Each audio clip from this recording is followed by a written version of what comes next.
السلام علیکم. زه غفران الله یم او دا وخت تاسو د یو اهم خبر نه خبرو چې په سوات کې د ملاوټ کوونکو خلاف او د دې سره سره د صوبایي حکومت د جاری شوي احکاماتو مطابق چې پروټۍ په نرخ کې چې دغه کمې راغلی او د هغې باوجود په زیات نرخ باندې څوک هم روټۍ خرڅوي یا په کم نرخ باندې خرڅوي خو په وزن کې کمې راویستی د هغوی خلاف د فوډ ډپارټمنټ چې دغه متحرک شوی دی په سوات کې او چې کم هم دغسې خلک دی نو د هغوی خلاف په قانوني کاروایی چې دغه په عمل کې را روانه ده. دغسې مختلف قسمه کاروایانې چې دی د دوی د اړخه په عمل کې راغلي هم دي چې پکې د سلو نه سیوا تنان گرفتار شوي دي چې د هغې وروسته په هغوی باندې مقدمې هم درج شوي دي.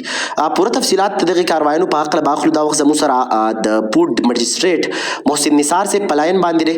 مجسټریټ صاحب تفصیلات را سره شریک کړئ. دغه کاروایانې د چا خلاف په عمل کې راغلي دي، څومره تنان چې دغه گرفتار شوي دي او د دې وروسته صلاحي عمل مو دی او د سوات ولس ته پیغام څه ورکول غواړئ؟ بالکل غفران بھائی، د صوبایي حکومت د صوبایي افسرانو د ضلعي افسرانو د هغې خصوصي هدایت باندې دا موږ یو سپیشل ډرایو شروع کړی دی چې په هغې کې دې هفته کې موږ 120 کسان گرفتار کړي دي. متعلقه تاڼې ته د هغې خلاف موږ اف آی آرز لیږلي دي، په هغې کې هیوي فاینس لګېدلي دي او دا ډرایو به انشاءالله اوس کنټینیو دی او دا به انشاءالله جاري وي. په مستقبل کې به انشاءالله دا برپور په دې کې موږ تیزوالی راولو.